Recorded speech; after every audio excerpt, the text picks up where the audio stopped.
What is up, everyone? Welcome to another episode of Draft Targets for the Buffalo Bills. We've had guards, we've had targets. This is our third installment, and we're going to be talking about centers. Why did we start with the offensive line?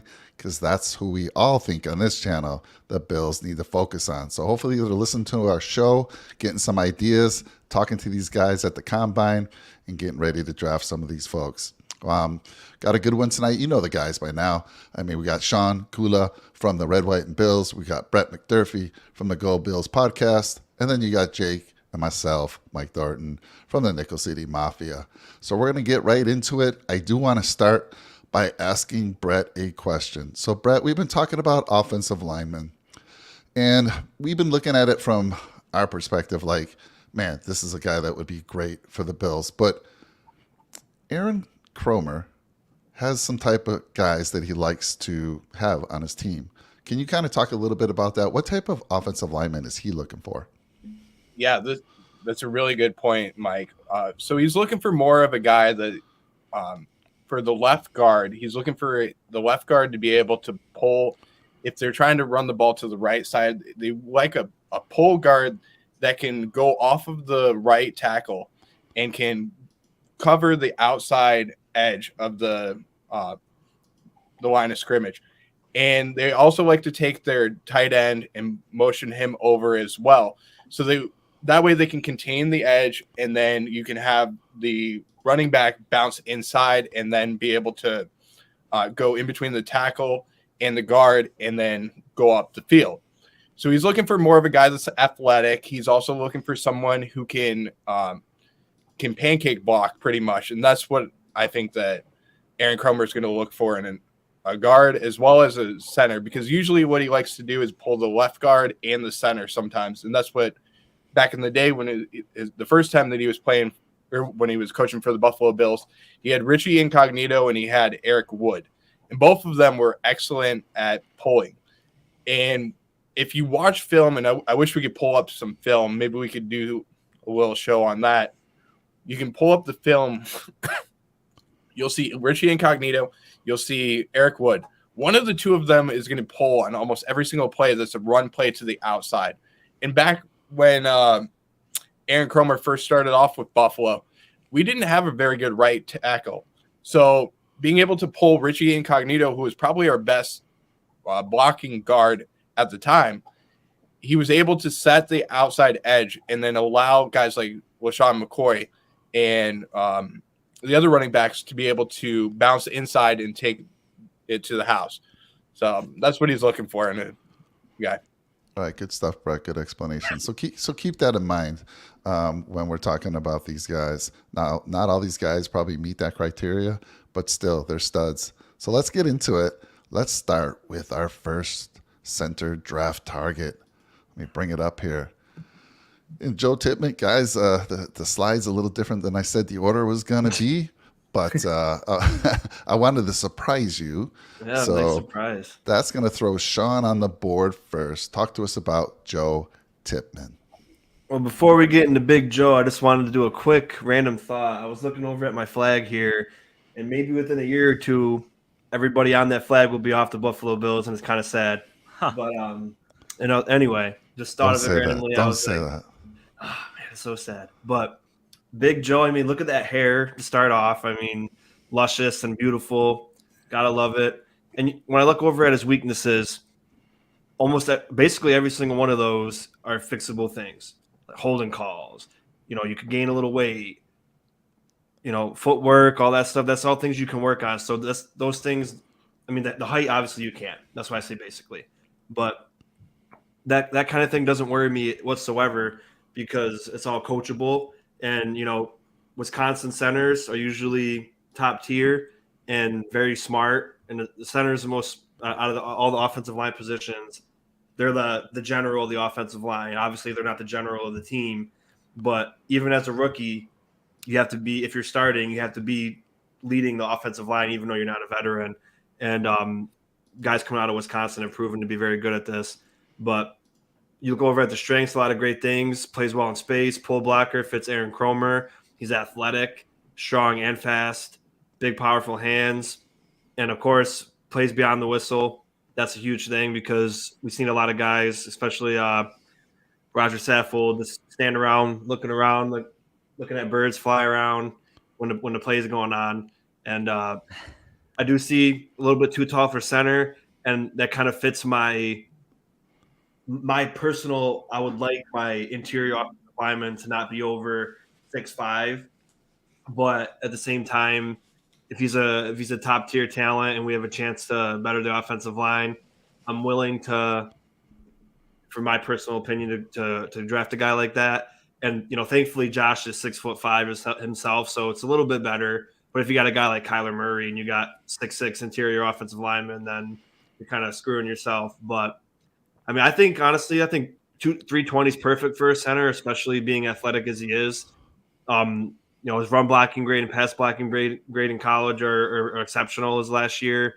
And, he ran a 4.9 40 time. And again, we always say don't put too much stock into 40 time, but it just shows his athleticism in one sprint. So you can assume he's an athletic person by his 40 time.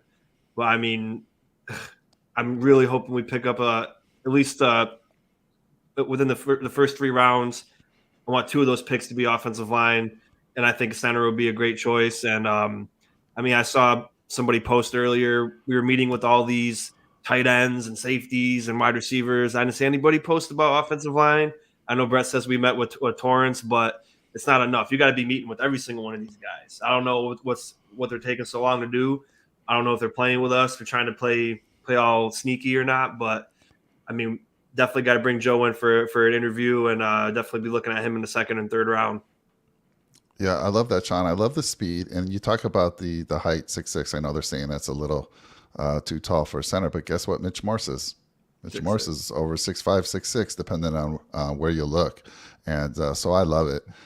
Great pick. Let me throw it to you, Jake, for your thoughts on Mr. Joe Tippmann.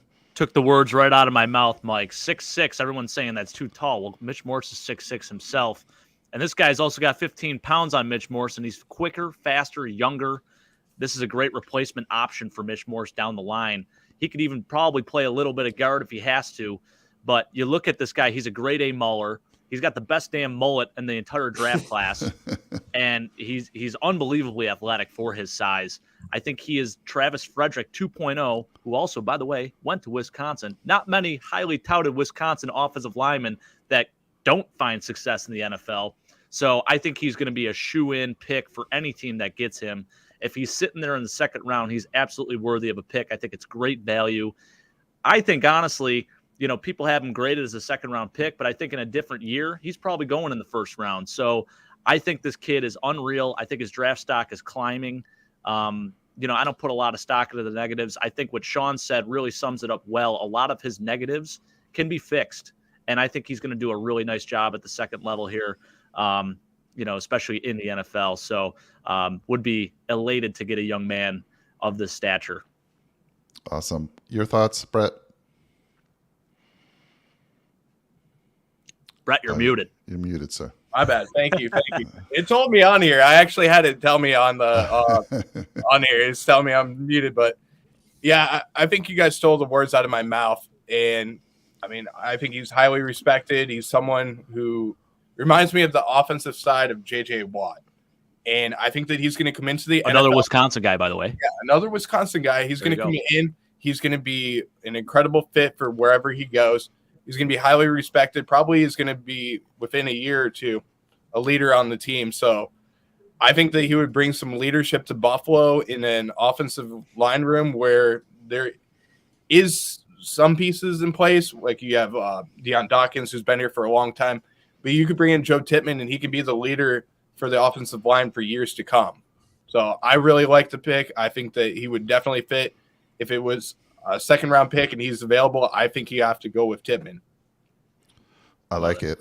I see some folks out in the channel. Nobody's speaking up yet, but please share your thoughts as we go through these prospects. Let us know if we're on target or off target, and if you have anyone else. And by the way, if you're new to our channels, Red, White, and Bills, Go Bills Podcast, Nickel City Mafia, give us a like, give us a sub, and leave some comments after the show if you're watching. If you're watching this after the live broadcast, we greatly appreciate it. So let's move on to the next guy here, which is Mr. Luke Whippler, which is Jake Podger's guy. So, Jake, talk to us about Luke. Gosh, I could go on and on about this guy, but I'm going to try to keep it as short as possible, Mike. I think with him, he is, one of the biggest critiques is his arms are a little short. That's the only negative I could find on this young man. First off, Big Ten lineman. He's your classic Big Ten lineman. He's 6'3", 300. Everyone's saying, maybe undersized, maybe his arm's a little short, but he makes up for it with his athleticism and his overall grit. He's got a mean streak in him. He does a hell of a job of getting to the second level, and he attacks. His instincts are tremendous. I think he would be an awesome pick as well for the Bills. A little bit shorter than Joe Tippmann, which we just talked about, but I think he is actually even more athletic than what Joe Tippmann gives you. I think he is just a guy that's going to fit Aaron Cromer's persona. He is a bully. He is like Richie Incognito in ways out there on the field. I think we've been missing that for years.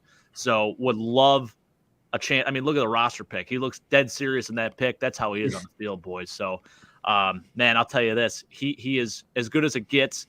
In my opinion, he's the best center in the class, outside of maybe John Michael Schmitz, but he is that guy, man. I would love to get him. I think he's awesome. Again, he plays bully ball out there, and his instincts are really what separate him from the rest of the pack. My only problem with him is he needs to grow a beard or something. He looks like he's 16 years old. He does. He's got that baby face he's going. He's not going to intimidate anyone. Reminds me of Garrett Bradbury a little bit. Garrett Bradbury Jr. So if you like the NFL comparisons, I said Joe Tippmann to Travis Frederick, Garrett Bradbury, Luke Whippler. So there you go. Brett, you have any thoughts on Luke? Yeah, he came into this year really undersized, and that's one of the things that concerned me. I love him for his size at 6'3". I think that's a good size, but just needs to put on a few pounds. I think he needs to get up to about 315. That's the one thing that's concerning. But overall, really like the idea of getting him hopefully in the second or third round. He could potentially drop a little bit just based off of the size and especially the wingspan that he has. Could be a couple of guys to go ahead of him, but I think that he fits exactly what Buffalo is looking for, like Jake said, in a guy that can go out and be athletic and be a pull center as well, because sometimes in the run game we have to pull our center. So I think he would fit exactly what Buffalo needs, and I think he would be a better replacement for Mitch Morse. Nice. Sean, he meets your criteria. Ohio State. What's your thoughts on Mr. Whippler?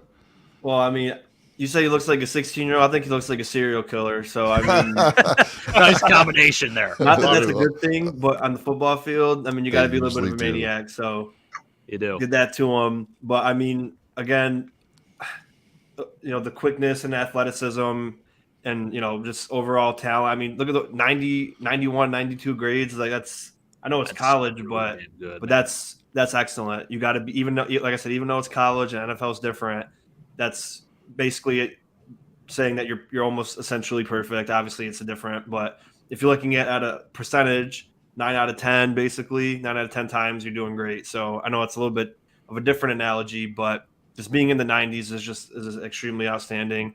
And, like you guys said, we like to pull our centers a lot. We see Mitch Morse do it, except these guys are more athletic and quicker. And again, he may be undersized now, 300, that's still a mammoth of a person, but I mean, you're going to be going against guys like Chris Jones and, Aaron Donald, people that are just absolutely massive. So it'd be nice to put on a little bit of muscle in the off season. And again, I mean, these guys are 21 years old, so they're not even like their peak of building strength and size. So that's another good thing that we can look at is like, they got their potential of growth and strength is still growing. I mean, you look at ourselves, like when you're 21, it's like you felt like you were just getting started in the weights and, like, oh, I just hit this weight and now I'm hitting this weight, and like you just continuously grow. So, I'm excited for that. And I think, so far we got two great talents projected in the second round. If, again, hopefully Buffalo sees the glaring issues and they try to hit at least one of these interior offensive line positions. And, we got two pretty good options, and I'm sure we're going to have a third and a fourth. Yeah, just to let folks know, I mean, why center is so important this year is that Mitch Morse, we don't know yet. We don't know if Mitch is going to retire. I mean, he's had 6 concussions already. He could come into camp and say, no, I'm done, guys. He also is up for a cut possibility, right? If we cut him, we save $6 million in the salary cap. So that's an option as well. And if he was to leave, we got Ryan Bates who can slide over to center. We probably will re-sign. I think we're going to re-sign Van Roten, who played a little center, which was rough. I mean, him and Josh, I don't know what the problem was there. But that's why, it is so important. And Jake, I just got to ask you, are you willing to take a center at number 2? And does it really, and does that change if you hear that Mitch Morse is coming back?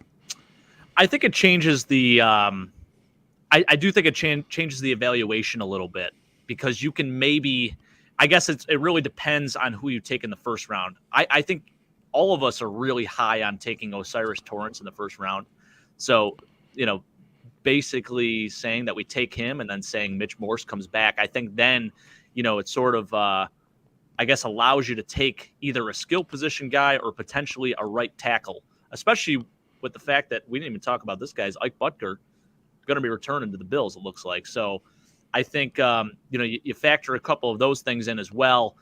Mitch Morse returning, I think there is something to still be said about taking the best player available, especially on the offensive line, because your offensive line, if you have a really athletic young kid like this, there is a chance where he can play multiple positions or he can play in heavy packages.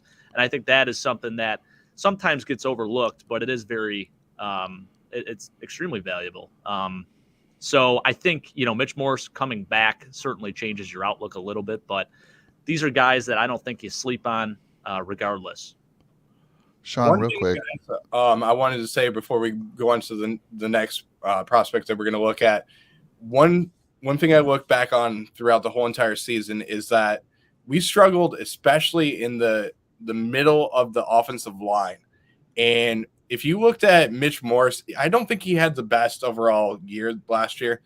And it seemed like at times when he went up against Chris Jones and Quinnen Williams and guys of that nature, even Aaron Donald, he was beaten pretty much like a drum. And it just seemed like against the speed rushers, he wasn't nearly as good. And that's when the defensive linemen were able to get into the backfield. And you have to remember in the AFC East, we got guys that are going to be as good, if not better, than Quinnen Williams coming in. And the Miami Dolphins have an excellent defensive line. The Patriots have a great defensive line, and the Jets have an excellent defensive line. So going up against them 6 times a year, it makes me worry about Josh Allen, and it makes me worry about if he's going to get hurt. So you got to put all your aspects into making sure that you're protecting your asset quarterback too. Well, it was the Jets, too, that he got hurt against. So that's a great point, Brett. I don't think those defensive lines are getting any worse either. I mean, they're only going to build on those. So very good point there. Sean, do you agree with what Brett's saying about Mitch? And do you want Mitch back?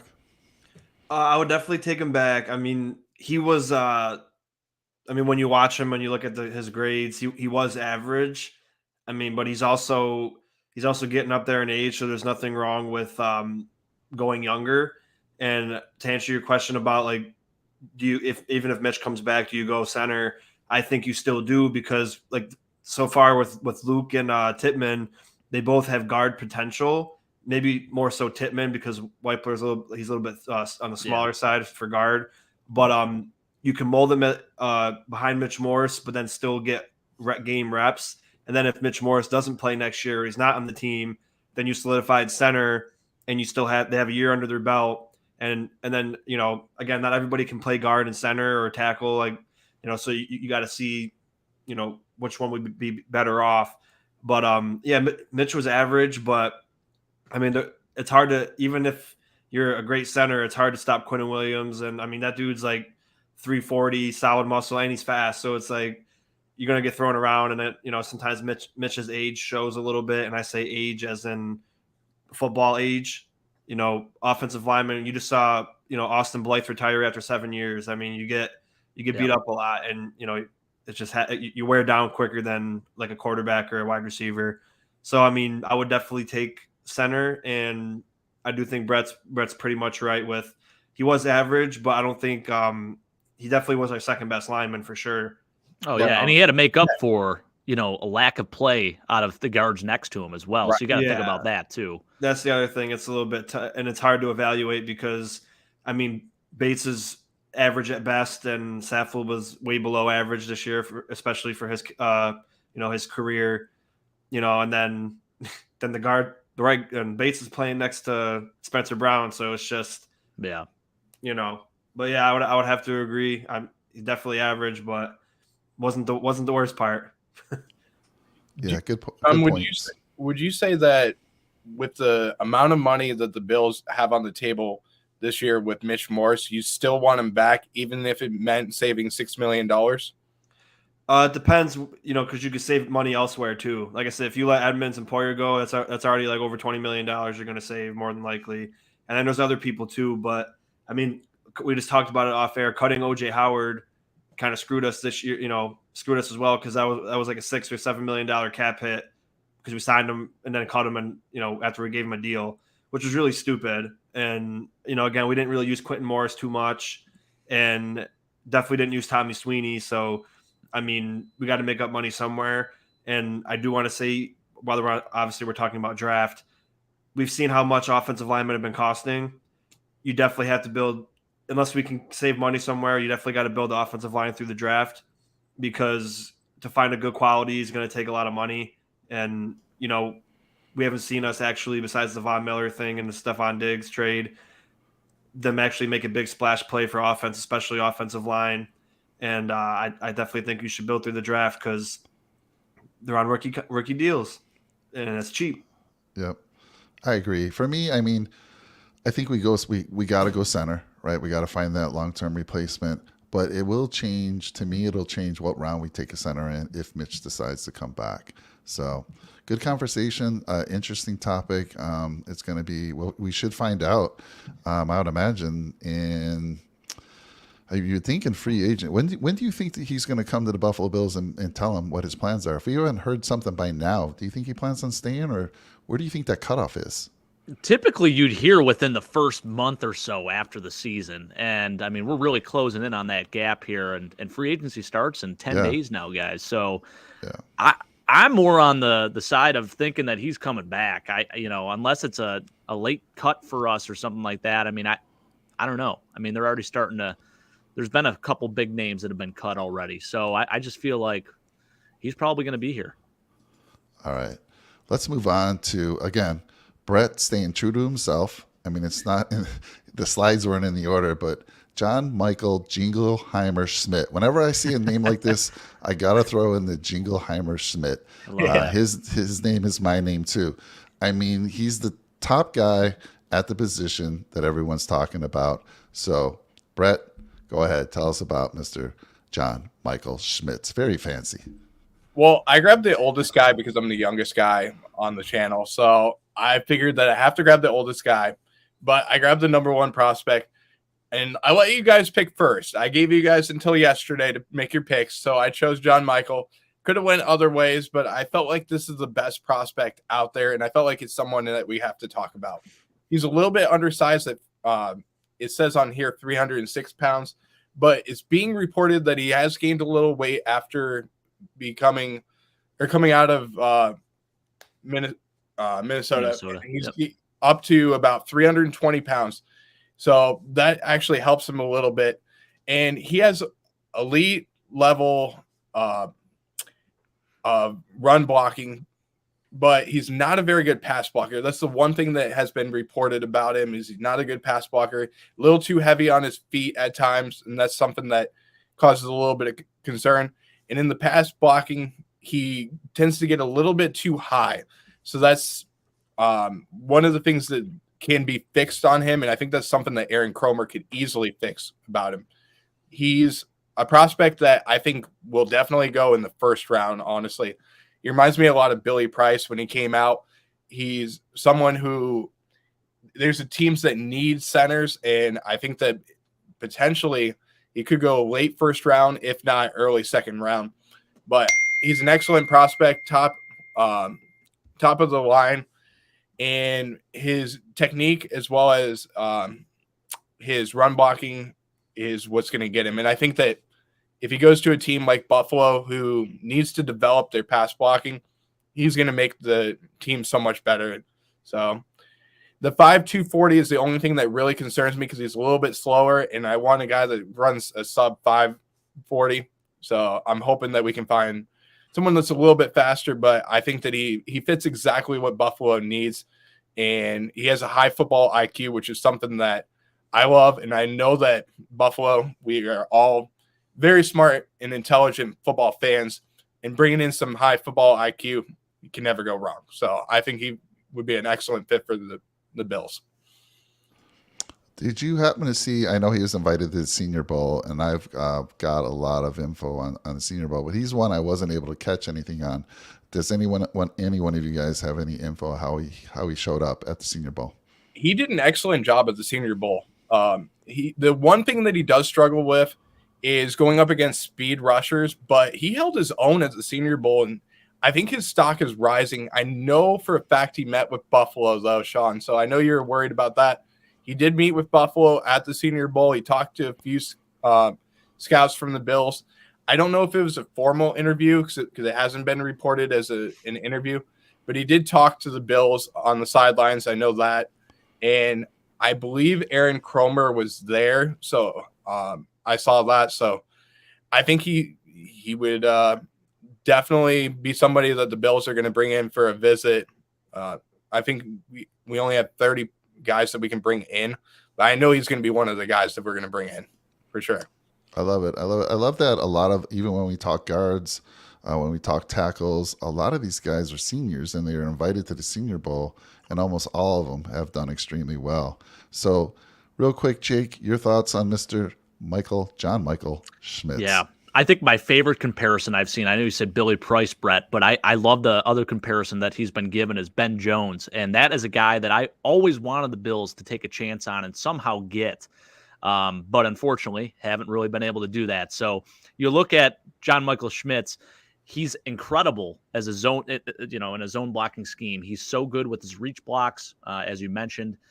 Super high football IQ, is able to make all the calls at the line of scrimmage. I think he's extremely patient as well in the run game, kind of waits for things to develop, has extremely good instincts. He does attack when he needs to, does a really, really good job in the run game. I think you look at some of the negatives, like you said, he's a little heavier footed, struggles a bit against the speed rushers. And I think that's all stuff that he's going to get better with over time here. But just looking at his age, his maturity, and how well he did at Minnesota, still playing at a high level in the Big Ten, I think it's absolutely the pros totally outweigh the cons. So probably, as you mentioned, the top prospect for centers this year. Nice. Sean, any thoughts? Yeah, I mean, when you think about replacing Mitch Morse, football IQ is probably one of the first things we should think of, because that's where Mitch Morse is severely underrated and undervalued by most of the people in the NFL that talk about, offensive line. He's always looked at lower than he should be. But Mitch Morse is extremely smart and very good at catching blitzes and adjusting. So when I'm thinking of replacing him, this is the kind of guy that you would want to bring in, someone who you won't skip a beat with. And again, like you guys mentioned, his weaknesses are all things that will change in the NFL if they have a great work ethic, and I'm sure that they all do. But sometimes you have the ones where it just don't work out. But I think we all picked a lot of quality guys that have proven they can work hard and that they want to be great. And this is a guy with a lot of upside. And again, 3 for 3. And I know Mike's going to come through with another great one of guys that all project a second rounder, so we don't have much of an excuse of why we can't at least attempt. There's got to be one. Guys. Yeah. But, yeah. I mean, just talking about this makes me excited. There's a lot of great things for all the guys that we're going to be talking about. And, like Jake said, all the pros outweigh the cons for most of them. So definitely excited for the possibility of drafting this guy. I'm going to keep saying possibility because I still can't trust Bean and McDermott to address pain points of our team and, really, really focus on it. Yeah, I did want to mention, I put his little comment up there, but Banana, thanks for joining us on the show. And he said, stealing insider info from you guys since we can't draft linemen. Is he's a Finns fan, right? Yeah, we're trying to figure out how to block that D line of yours, Banana. Yeah, so yeah. Who else is out there? We got the folks out there being a little quiet. Don't be shy with us, let us know what your thoughts are. We love it. Love the internet. One thing I also wanted to mention, Mike, is that the the biggest thing that I'm looking for in a center this year is that somebody that can come in and the chemistry between the center and Josh Allen is going to be pretty much similar to what he has with Mitch Morse. So I'm looking for somebody that can come in, has the leadership skills, and can command the huddle pretty much and tell the other offensive linemen the blocking protection. That's something that Mitch Morse does an excellent job of. And if he is released and we do move on from him, the next guy has to be able to tell the rest of the offensive linemen what the scheme is going to be in the blocking scheme, and he has to execute it. So it's going to be a tough ask for a rookie to come in and handle that job. But the last rookie that came in for Buffalo that did it, Eric Wood, did an excellent job, and he pretty much held it to his own until he retired. So I'm looking for the next guy that can do that for another, hopefully 15 years and can hold down the fort for Buffalo. But overall, we've had some pretty damn good centers that have been with Buffalo in the past 20 years. So I'm looking forward to, if it's going to be a new person that comes in, I'm looking forward to the next person that comes in. Awesome. I love it. Well, that's a good segue into your next Buffalo Bill. Welcome to the Bills, Olusegun Oluwatimi. I think I got that right. Nice I've job, been Mike. practicing that, and it's still very difficult. This will be your next Buffalo Bill. He's projected to be a round 4. He was at the Senior Bowl, killed it at the Senior Bowl. I think the offensive linemen at the Combine, I think they go out, is it tomorrow or Sunday? Because it was all about defense these last 2 days. So I think the interior linemen go out tomorrow. So I think you're going to see this guy destroy it, move up the boards even more. If he's a 4th rounder, look, I don't think the Bills are going to take a center early. I just don't know why. I mean, we want them to. I want them to. I don't think they will. But they can catch this gem in the 3rd or 4th round. I think he will move up to the 3rd, but if he's there in the 4th, and you know how the Bills love their late picks, this is a guy they'll be looking at. He played 3 years, started 3 years. Actually, was he? Yeah, even in his freshman year, started 3 years for the Virginia Cavaliers. He got a little bored with that and says, you know what? I need to live up to Sean's Get out of the ACC. expectations. We did talk a few times. So. And then he moved over to Michigan. And in his final year, he played 13 games, 834 snaps, no sacks given up at Michigan. Now, he's played center his whole career, so you do like to see a guy potentially that's a little versatile that can move the guard. But I'm sure a guy like this, he's got the perfect size. Maybe he needs a little bit more weight to move the guard if they wanted to, have him. If he had to come in at crunch time, somebody was injured, I'm sure they can work with him to maybe have him slide over for guard. But this is a guy I could see being a long-time center for us, backing up Mitch this year and then taking over for Mitch long-term. Anyhow, I love this prospect. Like I said, killer reports at the Senior. He's been just doing a fantastic job, and let's see what he does in the Combine. I'm going to be watching all 4 of these centers closely in the Combine and seeing what comes out of that. But I expect all of these guys to be, well, your guys are already at number 2. All of them. They can't be moving up the board too much, but this guy should be able to move up a little bit. And if he's not, he's a steal in round 4. Anyhow, that's my take. Let me throw it to you, Jake, for Olusegun. Yeah, well, first off, something you didn't mention, Mike, is that he's a 2-trophy winner this year. He won 2 huge trophies. He won the Outland Trophy and the Remington Trophy. That's for the best interior O-lineman and the best center in the nation. So that right there should stand alone as, basically solidifying how legitimate this young man is. I think people have a lower grade on him than what he's going to produce in the NFL, if that makes sense. I think he is, probably worthy of a 3rd to 4th rounder. I think people just look at what his development has been over the years. But you look at what he did this past year and didn't allow a single sack. I think you look at some of the negatives that he had in the past. I really want to, turn on the tape. I haven't watched a ton of tape on him, but from what I understand is that the improvement he showed, especially playing in the Big Ten, was absolutely incredible. And he basically went from a day 3 pick to a potential day 2 pick, maybe late day 2 pick. But I love the upside of him. I think he's absolutely going to be a gem in that 3rd to 4th round. And, you look at what he did as a run blocker. I think that's where he showed the most improvement. You look at pass blocking, that's an area where he can improve a touch. But like I said, didn't allow a single sack this year and played at a high level playing at Michigan. There's something to be said about all four of these centers that we picked, guys. They all play in the Big Ten. Big Ten linemen know how to get it done. They're always successful in the NFL. Sean, what do you think about your next Buffalo Bill, Alusagun? Oh, I would absolutely love Big O. I'm already going to coin the nickname. There we go. That's already Big O. Big O. But I mean, I'm going to start with the weaknesses first. When you look over at the footwork and inconsistent with reach blocks, I mean, again, if this is the worst that you get, I'm very happy with that, because that's all things that can be easily fixed. And, a preseason of footwork and all the drills, and that could easily change. So, again, not worried about it. This guy's extremely talented, great technique, great hands, strong, quick, great lateral movement.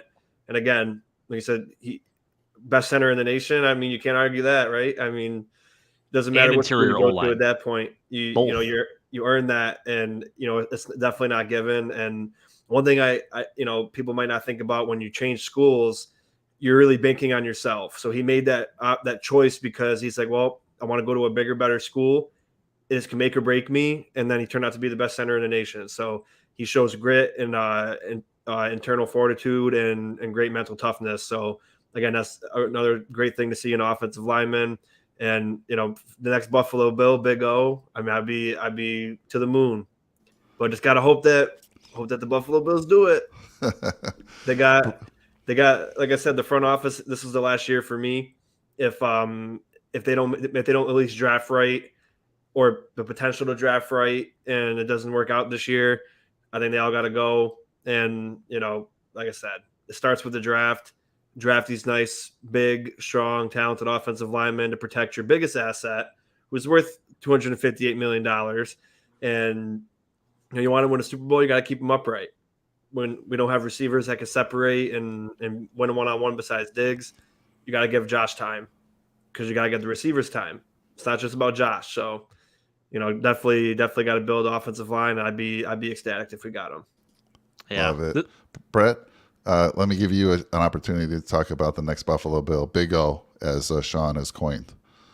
I wasn't sure if Jake had something to say. I was going to let him talk first. I was just going to say, this is such a Bills pick, because anyone that doesn't really know a ton about this young man, we're going to end up taking him in the 3rd or 4th round, and people are going to be like, what the hell is this? Why are we taking the center this late? But people don't understand the upside that he serves. And I think the Bills are huge on that, taking a guy, finding these gems, quote unquote. But I really do think he is a gem. So, Brett, go ahead, man. Well, since Sean gave him the phrase Big O, I'm going to actually steal a phrase that you can think of for him, because I know in Buffalo, when in the wintertime, you guys go inside, you guys hibernate pretty much throughout the whole offseason, and it's never a bad time to have Oreos. So I'm going to call him Oreo because nice. Double O's. That's how he's going to be Mr. Oreo to me. But I've watched this kid a little bit coming out of Michigan. I watched a few games that he played in. Biggest thing that impressed me about him is his hand placement and his overall coordination. And I think he's going to move up the boards quite a bit. I think he's going to be a day 2 pick, and he's going to be looked at a lot higher than what the experts right now are saying.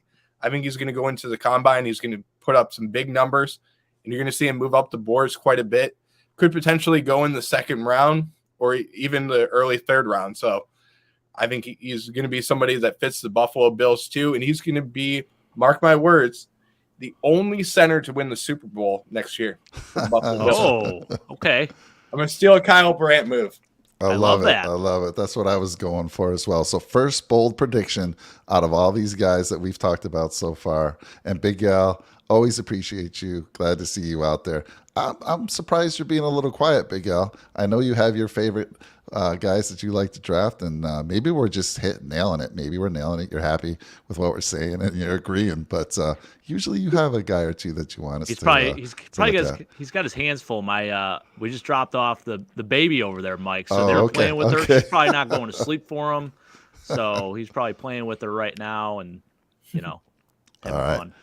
Well, listen, that concludes. I mean, if you bet the over on the 45 minutes, you're going to lose some money. It's the first time ever you lost some money. We're going to go live in a few minutes, and we're going to do 3 mock drafts, 3 quick mock drafts. We got some guys under the gun for time tonight, so those mock drafts are fun. We're going to do 3, 4 rounders, and should be a lot of fun. So stick around a few minutes. We'll go live again, and see you then, everyone. Thanks, guys. See you soon. Go Bills. Go Bill. Bills.